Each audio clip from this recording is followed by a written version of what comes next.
Women educators are natural givers, pouring into their students, their families, and communities. But what about pouring into you? This is the Educator Sanctuary, where we help you ditch the guilt and unapologetically put yourself at the top of your list. I'm Dr. Leah, educator, mindset coach, and your guide to creating a life where you align with your purpose and reclaim your power. So if you're ready to set boundaries and step fully into the woman you're meant to be, you're definitely in the right place. Let's get into it. Hey, and welcome back to the Educator Sanctuary. If you are new here, I want to officially welcome you to this space where we have big conversations, mindset shifts, personal growth, and literally all the things that's going to help us live more intentionally. Now, today's convo, this one might tap you on the shoulder a little bit, but we're going to be talking about something that so many of us feel but do not always know how to name. That uncomfortable feeling when what used to work literally doesn't anymore. Out the door. Okay, gone. And you're wondering what happened. That job that you prayed for is now draining you. That business that you were once excited about, it's not lighting you up like it used to. That routine that once had you in your groove, now it's just blah. And maybe, just maybe, all of this is because these are actually signs that it's time for you to pivot and you've been ignoring the signs. So this episode is for you if you're the woman who needs to feel that nudge, that whisper, or understand the tension in your spirit telling you that it is time to make a shift. Yet you're afraid, you're unsure, or maybe you just don't even know where to start. And if that's you, it's totally okay. This is why we're here. So stay close, because today I'm going to talk about the signs when it's time to pivot, how to recognize them before burnout takes you out. So if you are ready to shake, rattle, and roll, grab your notebooks and your pens. But if you're in the car, stay safe and come back to this episode with your notebook and your pens. But let's get into it. So how we got here is I was actually talking to a friend recently about some stuff that was happening at her job. It was like the heaviness that, the one that starts to make you question, like, why am I still here? But then you know that you're brought back to the reality of that you're probably still there because you have to work, you have to pay bills, you have to be able to eat. And especially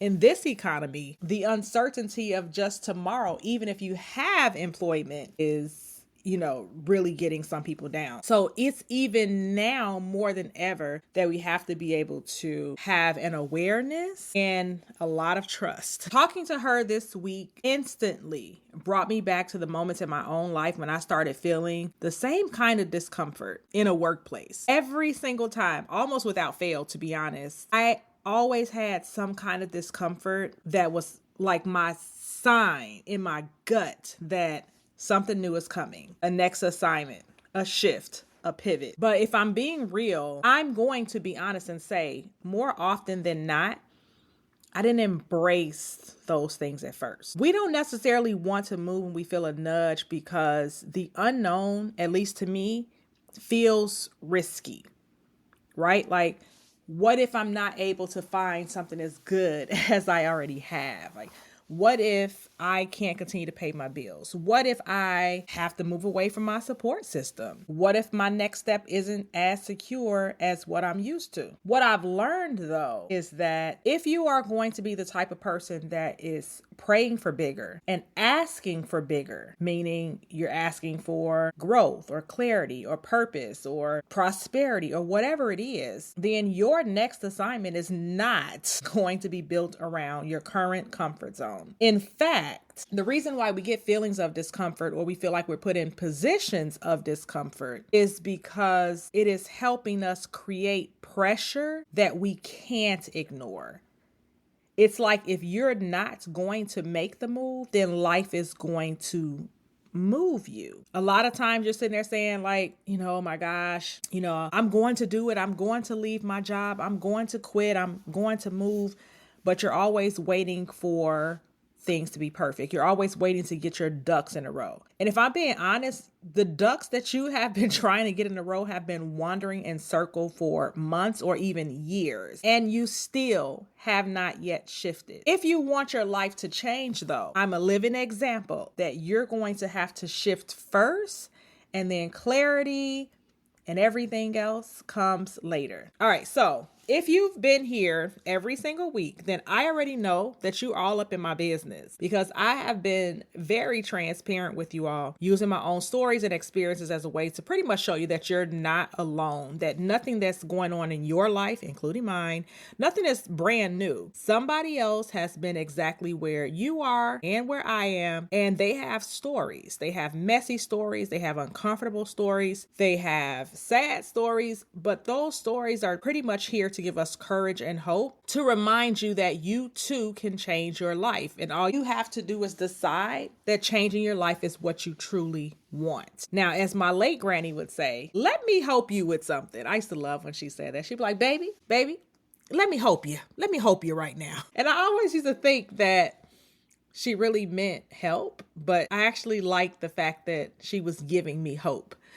So not too long ago, I was working for a university and one that I just really dislike showing up to every day. That particular university was not the organization that they made themselves out to be. Like, it was such a mess on the back end, especially when it came to being a minority in the workplace. It's no better way that I could say it. When it came to being a minority in that particular workplace, they were almost destined to make sure that you were going to not love your experience. Not sure why, but that's just what it was. Not isolated incidents, but a lot of incidents. And I was very unhappy, pretty disgusted, honestly. But at the same time, it was like, okay, you work from home, just do your job, clock out, get your check, and keep it moving. You never have to see these people. You just have to serve your students. Like, I basically convinced myself that because I was able to work from home and I didn't have to go anywhere,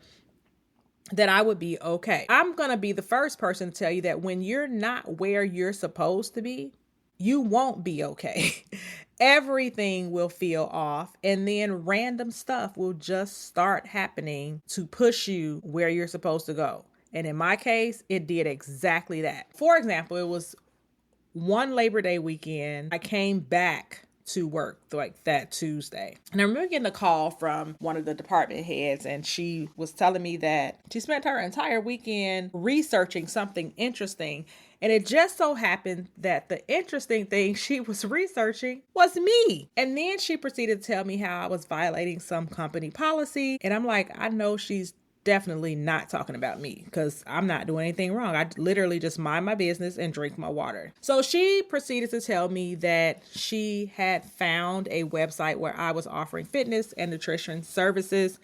And she then told me, and by 5 o'clock today, you're going to need to shut down your website or you're going to risk losing your job. First of all, why were you on your off day researching me? Because you didn't just come across that. I don't talk to anybody. I don't come to the office and work. I didn't share that information with anyone. So that means you spent your Labor Day weekend researching me.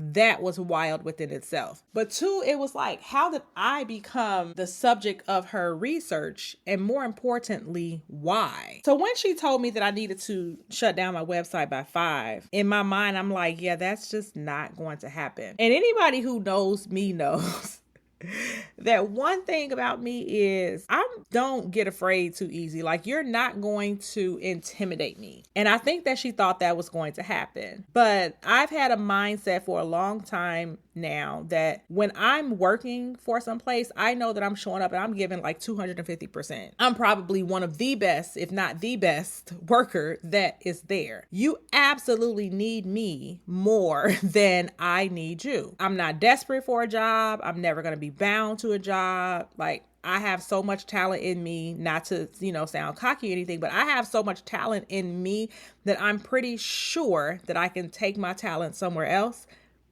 And if you don't appreciate it, somebody else will. So she wasn't in a place that she was going to be able to manipulate me. When I hung up the phone that day, my directives from her was to shut down my business by 5. But by 5 o'clock, let me just tell you that not only was my business not shut down, I had gotten HR involved. I had already called and got to connect with a lawyer. And long story short, even though it took about a week or so, I had my job, I had my business, and she was actually told never talk to me about it again, as she shouldn't have. But that was one of the clearer signs that I should have been pivoting then, but I didn't. And because I didn't, there were more things that were happening that was pushing me to an area of discomfort. Now, part of me was like, oh my goodness, like I just knew it was coming. But at the same time, I was the breadwinner. I needed my paycheck. I needed to be able to pay my mortgage. But I'm just going to tell you that when God says move, if you don't, he's going to make you move. I would say that it went on maybe for about,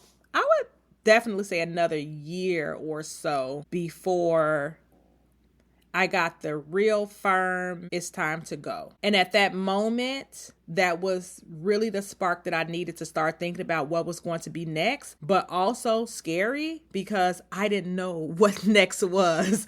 It was like, oh my gosh, like I really don't know what to do. And it's the I don't knows that I feel like paralyzes a lot of people. The fear of not really having a plan, or having a draft of a plan, but not having clarity, and worse, not having control. And that's what keeps most of us stuck. We pretty much want to wait until everything is all figured out, until the money looks right, until the timing is perfect. But if I'm being super honest, that day rarely ever comes. When you think about all of the biggest accomplishments in your life, there was a monkey wrench thrown in the plan that pivoted you to your victory.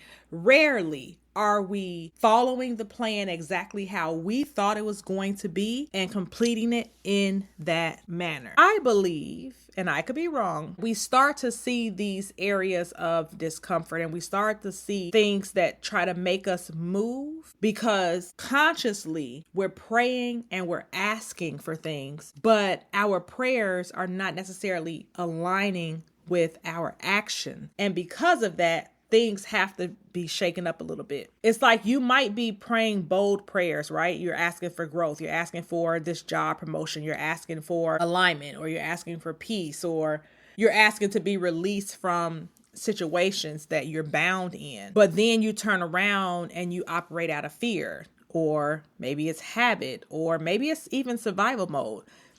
And when those don't match, life will start applying pressure.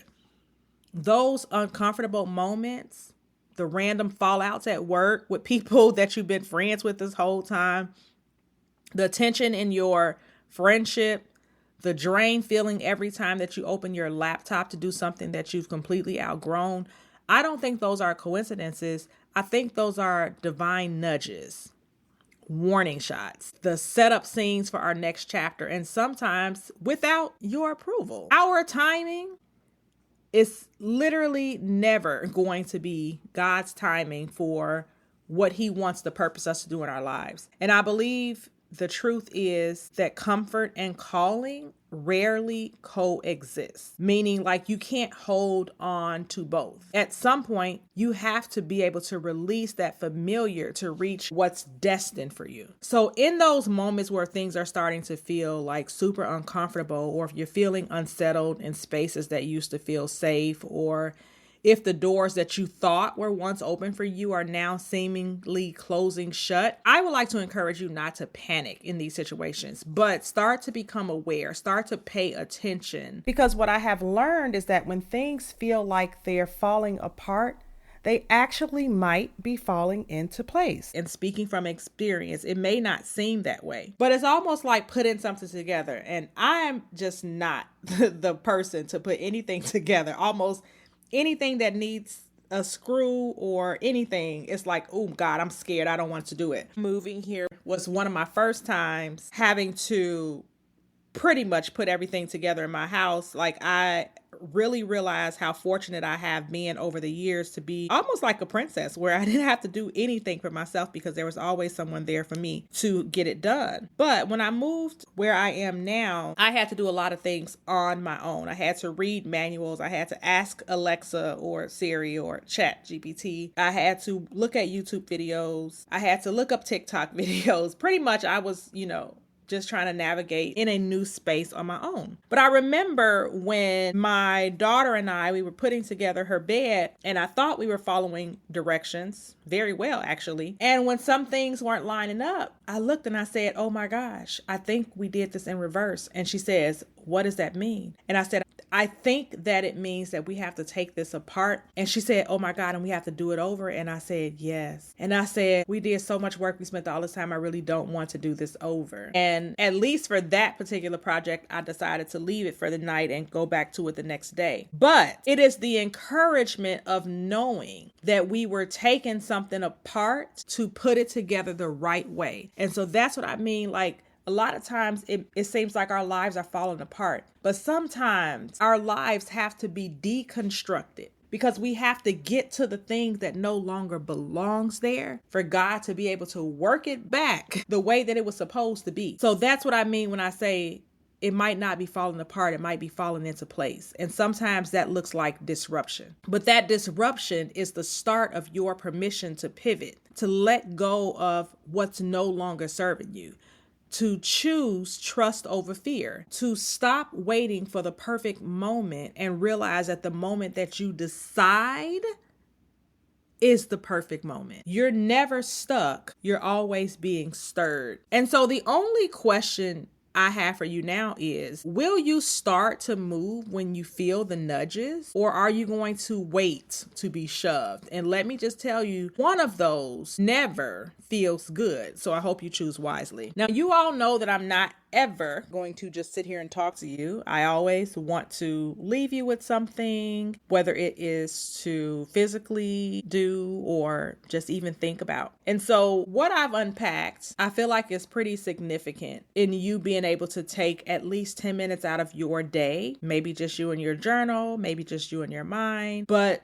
be able to answer one question. And that is, if you fully trusted God in this season, where would you let him lead you and fully trust his process? Be honest about it. Let it be messy if it needs to be, but also just let it be yours. Meaning, take a look at where you have been staying put when you know deep down that you're called to pivot. Is it the job that you're at right now? Are you holding on to a relationship that you just know should have been over a long time ago? Are you dead set on some type of routine for the sake of doing it? Is it your mindset? Is it stubbornness? Whatever it is, call that thing out, because you cannot shift what you're still pretending is fine. Now, disclaimer, because I'm not telling anybody to go quit your job tomorrow. Don't do that. I'm not telling you to go cut ties with somebody tomorrow. I'm not telling you to blow up your whole life. When you are following a plan that is provided for you, there's not going to be any chaos. You might have a little bit of fear,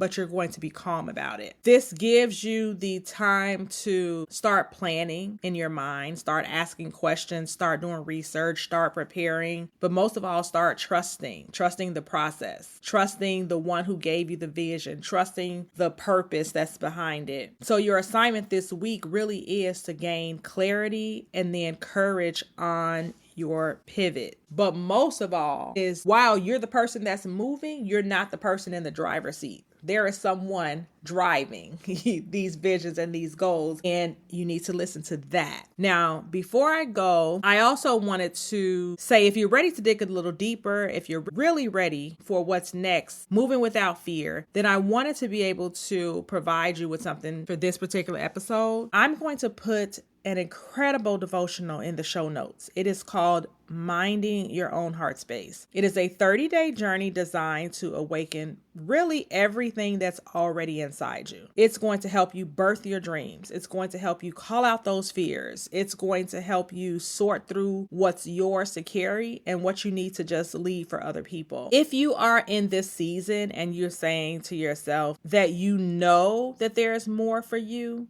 and you know that you're being called to pivot, but your head and your heart keep debating on when and how, this is your Clarity Starter Pack. It is filled with daily devotional reflection questions, scriptures, affirmations, and prayers to help you walk through that shift to become your highest and your best self. And of course, if you need a mindset reset on the go, then don't forget to tap into my affirmations that are over on YouTube, still at the Educator Sanctuary. So whether you need that confidence or clarity or just a voice reminding you that you've got this, there's something waiting for you. Remember, you are not trapped, you are transitioning. Heed the call. Head towards greatness. You are worthy. You are worth it. And of course, you've got this. Thank you for joining me in the Educator Sanctuary, where we create a space for women educators to reclaim their power and prioritize themselves unapologetically. If you love what you've heard, please do not forget to subscribe, leave a review, and share this podcast with other amazing women who need to hear this message. Until next time, remember, you are capable, you are powerful, and you are absolutely worthy. You've got this. Talk soon.